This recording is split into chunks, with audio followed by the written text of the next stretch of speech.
Hello everybody and welcome to a brand new Elder Scrolls Online news video with me, Sherman. Today guys, we're going to be talking about the Quakecon panel and the things that were discussed there. I'm going to be doing this from PTS just so you guys know like what was talked about. I'm going to be using the PTS to kind of explain some of that stuff because I didn't get time to take screenshots of everything I wanted to during the thing, so unfortunately I don't have that, and I don't have a copy of the video either, so I'm just going to do this based off of what I saw and things like that. I did write down a lot of notes, so I'm going to go through those notes as I'm talking and explain the changes that are coming throughout the next 3 quarters, so quarter 4, quarter 1, and quarter 2 of the following year. I'm also going to be talking about things that they talked about in the game or in the video, and just really deep dive into it because there's a lot of things that they did discuss. So one of the first things they discussed was the development of the game, how it got to where it is now, and how the game, how much the game has changed since launch. And it was really interesting to hear, you know, from their perspective, what they saw in their development of the game. Like when One Tamriel first launched, or not One Tamriel, when Elder Scrolls Online first launched, we didn't have Craglorn, we didn't have the Dark Brotherhood Thieves Guild areas, we didn't have Elsweyr, we didn't have, you know, this or Morrowind, and there was other zones like Murkmire and stuff that weren't here. And it's just kind of funny when I hear people say that, you know, they talk about, when people talk about the development of the game and how the game has progressed throughout the years. And one of the things I do want to show here is, I'm going to open up a new window so I can do this. One of the things that they did mention here is they talked about the life span of the game, and how the game has changed throughout the years. So I want to talk a little bit about this stuff, starting with from Imperial City, Orsinium, Thieves Guild, Dark Brotherhood, Shadows of Hist, and One Tamriel.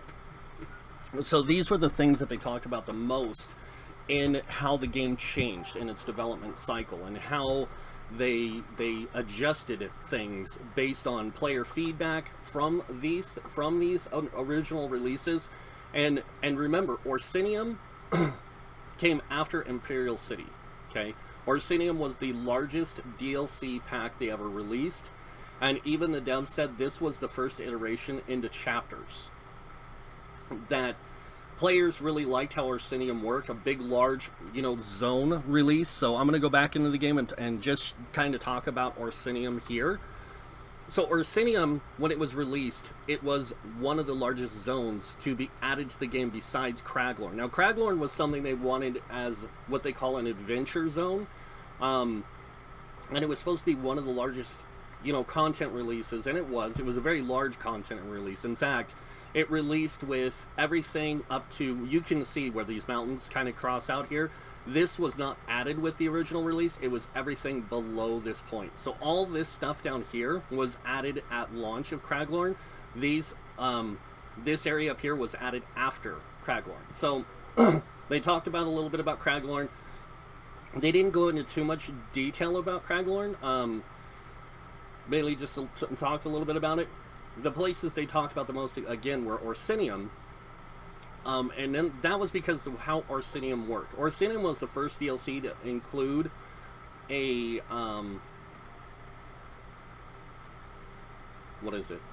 a levelless area to the game. So there was no levels required to play this content, and this is what put in the first... This was their first attempt to see how people would react to this type of release thing.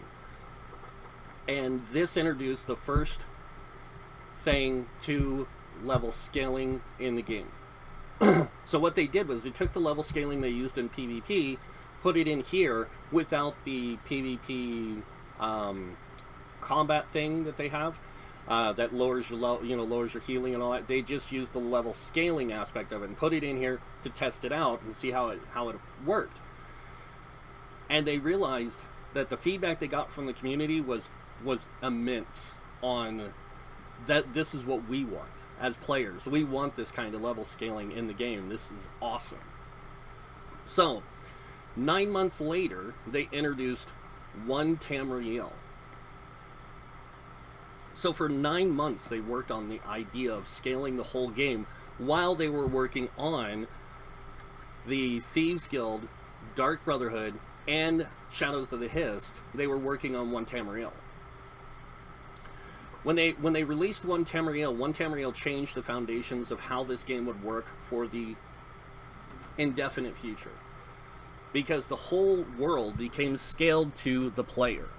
And it didn't become scaled to the player became scaled to it. So it scaled you to fit within the world in the leveling process of 1 to 50. Now, I'm going to try and get through this really fast on the rest of this.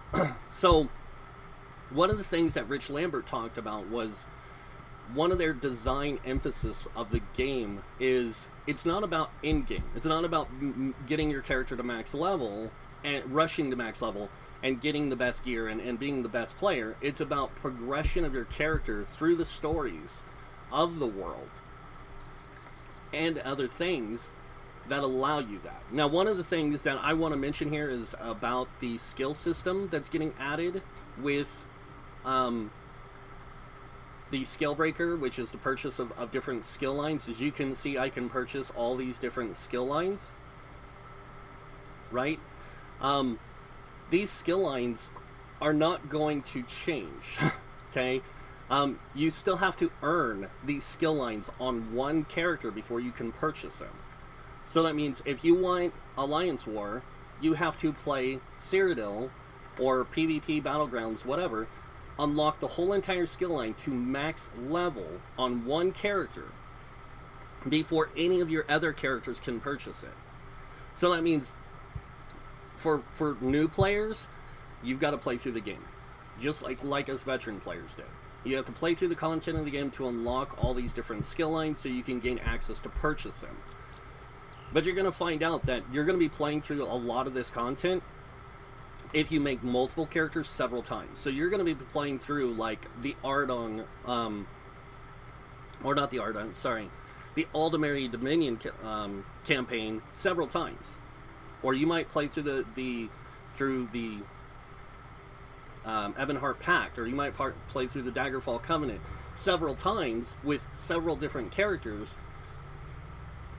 And in doing so, you're going to play through the Mage's Guild, you're going to play through the Fighter's Guild, you're going to play through the Thieves, Dark Brotherhood, along the way, along with the Ledgerman, and all these different skill lines that are within the game. You're going to be playing through the game, and you're going to be unlocking these things regardless, because it's part of the game's design structure that you play the content. And so a lot of this stuff will be unlocked while you play the game. And it's just part of the character progression. That, like Rich Lambert said, the game isn't about getting to end game, it's about the game being end game.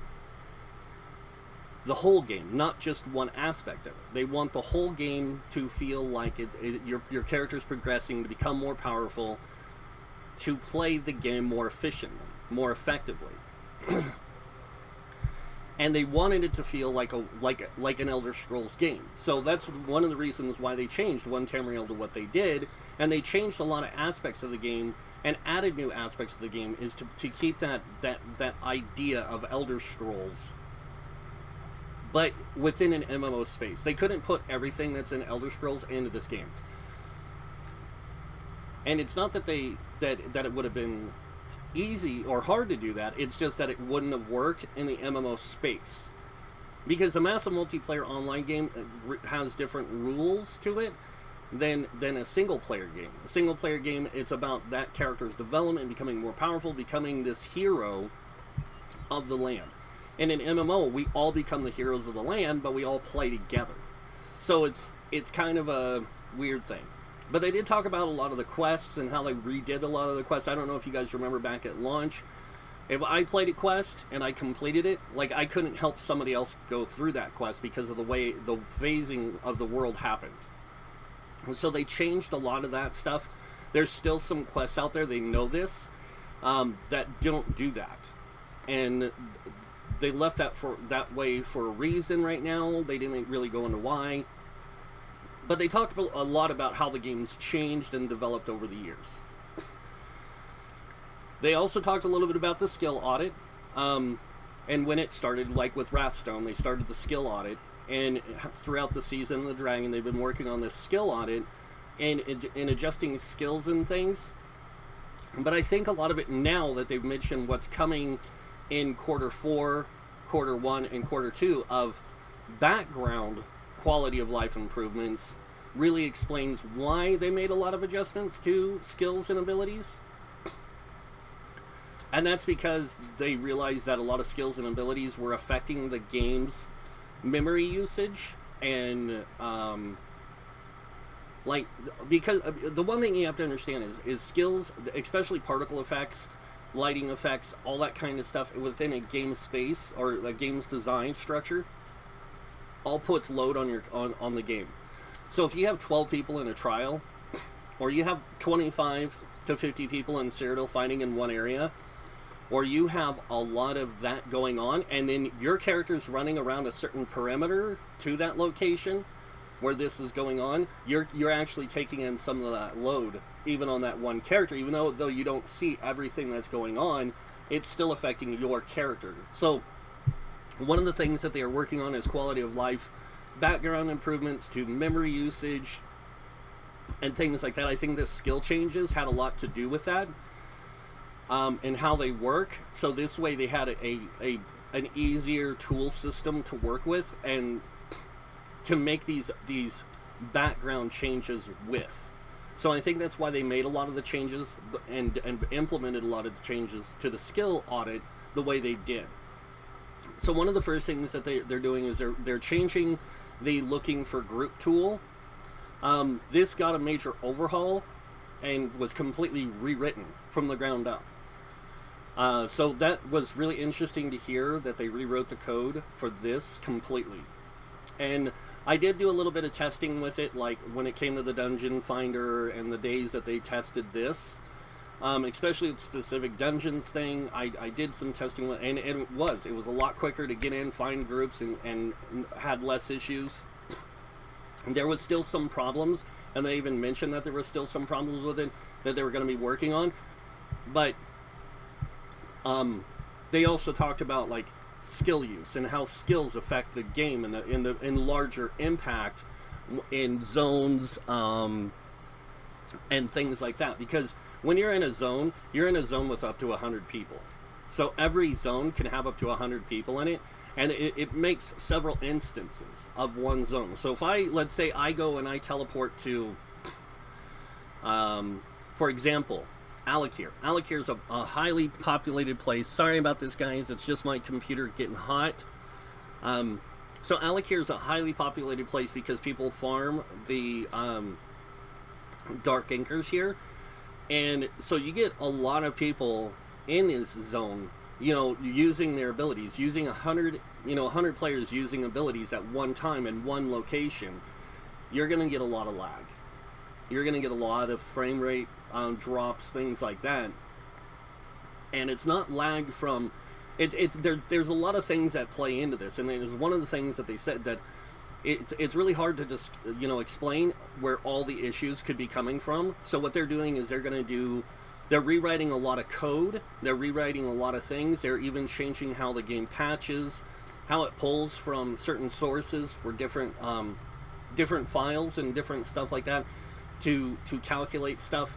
They're rewriting a lot of that stuff, and they're redoing how a lot of that stuff works. And they can't implement it all at one time because that's a lot of things to change on an engine that has been around for 12 years.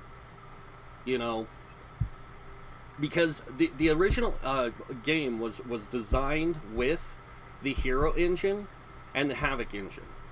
But they pretty much made so many changes to the Hero engine, or to create their own engine that mimicked pretty much the hero engine, or they just basically rewrote the hero engine, I don't know, to use this. And it's definitely gonna put a toll on the game. The bigger the files get, the more it has to pull from, the more resources and things it has to pull from, and things like that. It can create a lot of stability issues. It can create a lot of code issues, things like that. So them going in and redoing a lot of this stuff will hopefully improve the way the game plays. We will have to wait.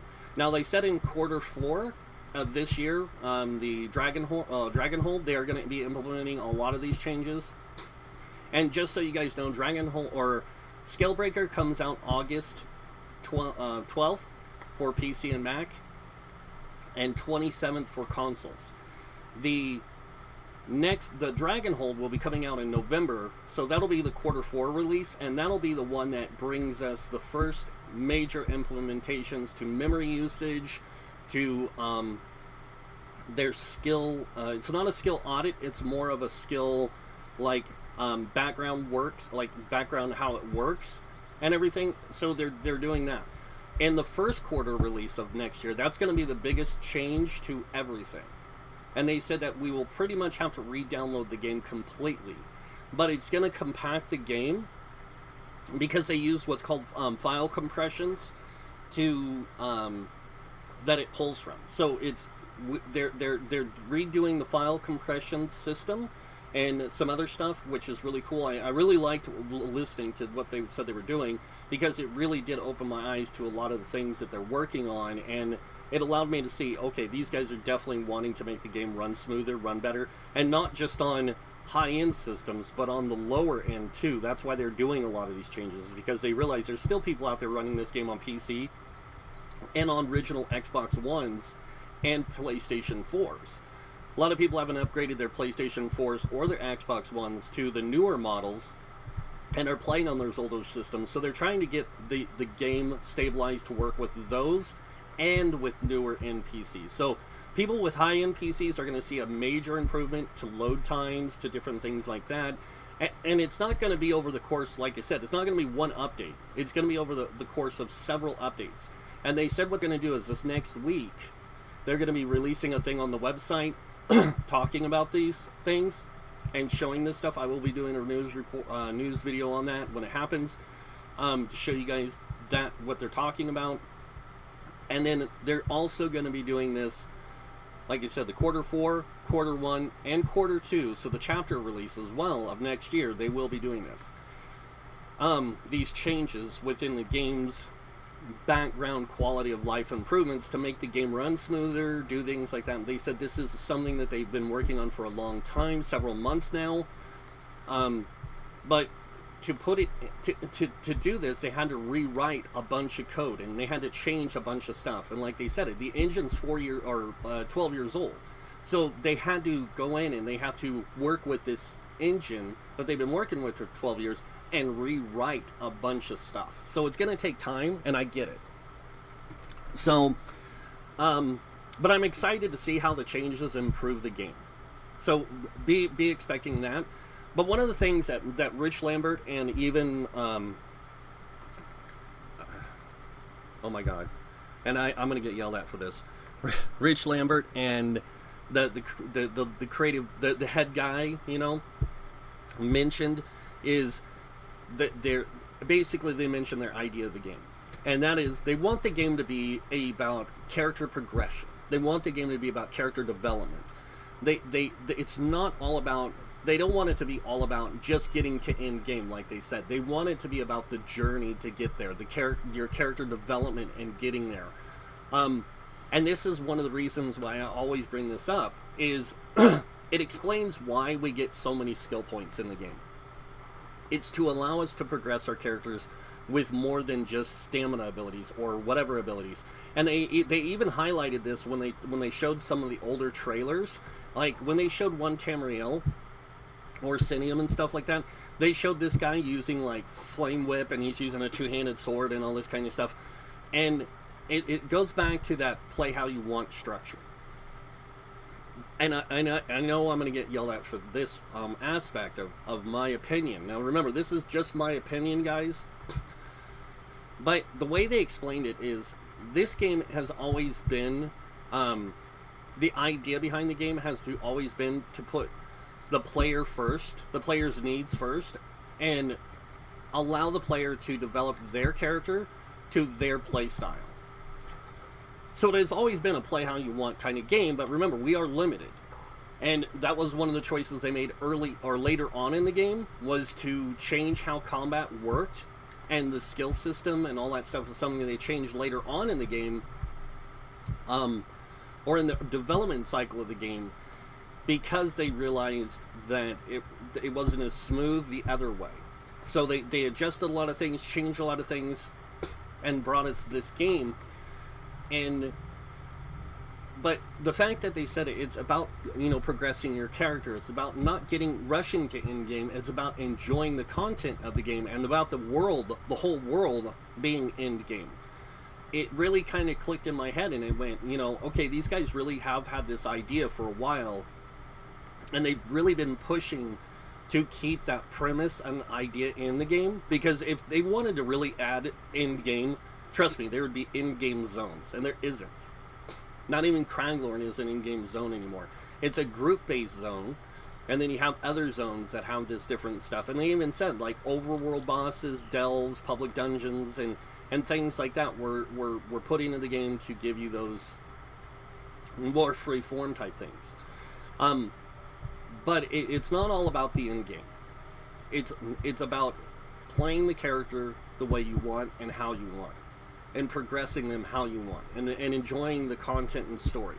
And I really liked that they said that, because it really brings emphasis to their direction, to a lot of the changes that are happening, how things are going to affect group dynamics, especially over the next few months, because group dynamics will be changing even for the meta community, for everybody in the community, and how our groups work together. So I'm really excited to see those changes and see the direction the game goes in. So beyond that, they did mention some stuff about Dragonhold and what it's going to institute. So I do want to talk about this. They did show a video of some of the stuff. If they have the live stream posted, I'll put a link in the description below so you guys can go watch it yourselves. But basically, they did said that Southern Elsweyr will be the next chapter or DLC release, and it will expand the continent to the south. They didn't say how big it would be.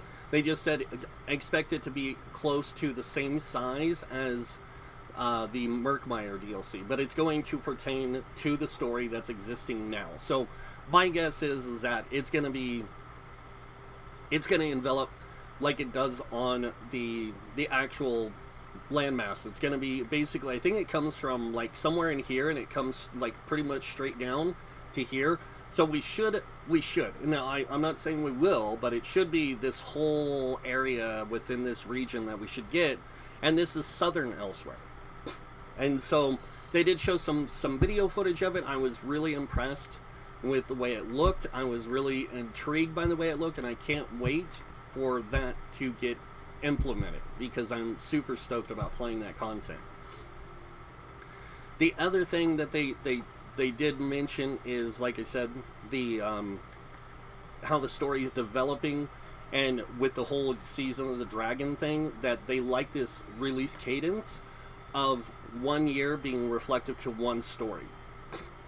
When they did Somerset, they said they liked the way Somerset did, but it felt like it jumped around too much with the story, even though Somerset the storyline for Somerset actually goes back all the way to pretty much Orsinium, because Orsinium leads into Vardenfell, which leads into Clockwork City, which then leads into Somerset, and then Somerset didn't lead anywhere. It just kind of, the story died there, and then we went to Murkmire, and it was a completely story all its own. This year they went with this storyline where it told a whole series of stories throughout the year. And they said they are going to continue with that kind of release structure moving forward, because they really liked how it worked for the development team and for the development team and the direction they wanted the game to go in. So that again makes a lot of sense. Like, where are they going to take us next? Because we still have several large sections of the world map they can do that can tell a big portion of the story. I mean, we still got this whole area up here and this island, and we still even got northern Morrowind, which they never introduced, these island chains. So a lot of this stuff could be just additional stuff they could add in time to the game, but we'll have to wait and see on a lot of this stuff. And I'm just excited about the future of this game's development, because I have to say this, and I'm again, this is just my opinion. I've played a lot of MMOs throughout my time. I've played Aeon, I've played World of Warcraft, I played The Realm Online, I played Ultima, Dark Age of Camelot, EverQuest 1, 2, and EverQuest Online Adventures on the PlayStation 2, and many other MMOs. Tried a lot of them, bought a lot of them, and not one of them comes to what this game allows me to do with a character. And that's because we have such free-form character development that we can choose how our character progresses, and we can choose what skills we use and how we play with our character within the game's structuring and design. And it's one of those things that just has always intrigued me about this game, is we have so much freedom to play this game in such a way that we can develop our characters into our own personification of that character. So that's one of the reasons why I play this game and I like this game so much. Is it doesn't really, to me, it's not about being the best. It's not about playing to be the best or doing the hardest, most difficult, challenging content. It's about playing the game, enjoying the content, and enjoying the aspects of the game I like, which is the story, the lore, the history, the journey, if you will, is what I really like about this game, and it's what keeps me playing this game all the time. Even though I've completed every, major story content and release, whatever, since the game has come out, I haven't completed all the content. I still haven't completed all the trials, all the dungeons, all the different things like that with every single one of my characters, which I do plan on doing. It's just, again, it takes time. It's not something you can just snap your fingers and you get access to, you can do right away. So I am enjoying that aspect of the game, and I really can't wait to see how the game develops and how it changes our ability to play the game. And how players progress, because to me, a role-playing game is about developing the character you want to play, creating that character, developing them to play the way you want, and just expressing your imagination with that character and their development. That's the way I see the game, and I see the future of this game going. And again, I do like that every update they add new gear sets and things to the game, because it adds more utility to your options of what you can use with different characters and sets and tools, and there's just so much that it changes the way the game plays. And I really cannot wait to see the direction the rest of the game goes in. Now, they didn't mention anything about the CP system or its changes or anything like that.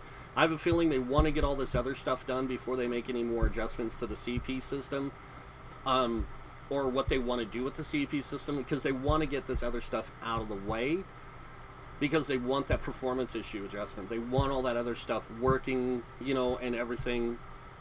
And I can see that direction being a positive for the game, because it'll give time for new players to get caught up in CP and everything like that to the veteran players. And I know a lot of veteran players are going to get burned out on the game because they played through all the other content, and they'll, you know, and like they said, people come and go. People will leave and only play like the chapter releases. They won't even play the DLC releases or the dungeon DLCs. They just play the Overland chapter releases, and it's like, wow, that's pretty cool, you know, that people just, you know, they come and go for that reason. And even though their characters, you know, oh, my character's outdated, they can't do that kind of stuff anymore, they still come back and they still play them. They're not concerned that their characters change. They're more concerned about their character doesn't have to worry about progressing. Their character can progress no matter what content they're playing. So I really am happy that the devs do listen to the community when it comes to certain aspects of the game. And I know a lot of people think that the devs don't listen. They do. It's just they're not going to listen to every individual's opinion on how they want the game to be. They're going to listen to the majority. They're going to listen to the largest amount of the community, and not just the largest group. They're going to listen to everybody within the community, and they're going to make adjustments to the game to fit everybody in the community into the game and keep us all playing. So that's kind of the thing. So, but that is the news on what's going to be going on with the next, basically 9 months of the game. So we got 9 months, guys. We got Scalebreaker coming out in August 12th and for PC and Mac, and then the 27th for consoles. Then we've got Dragonhold coming out in the November release. Then we got the Q1 release, which will be coming out in sometime in February, most likely. And then we have the June release, which will be the chapter release, and the Q2 release, which will bring a lot of new stuff. Hopefully, we'll have to see. But that's pretty much what they talked about. They said that they are going to be talking more about Dragonhold after Scalebreaker comes out. So I'm kind of excited to see what they start talking about with it. And again, I will try to stay more up to date with news stuff, guys, as time progresses. But I can't be everywhere. So, but that's pretty much it. Again, check the link in the description below if it's there. It's the link to the Quakecon panel where they discussed all this stuff and the changes that were incoming, and you guys can watch it for yourselves. It's a really good video to watch, and it did really make me respect a little bit more about what the devs do, how they're doing things, why they're implementing things, and I really hope that it does do what they intend. So, but we'll have to wait and see. So, but that's pretty much it for the video, and that means you guys know what's coming next. If you guys like this video, go ahead and hit that like button. If you guys want to see more videos by me, you can subscribe. Other than that, I want to thank you all for watching. Until next time, have a wonderful day, and this guy might see you in game. Bye.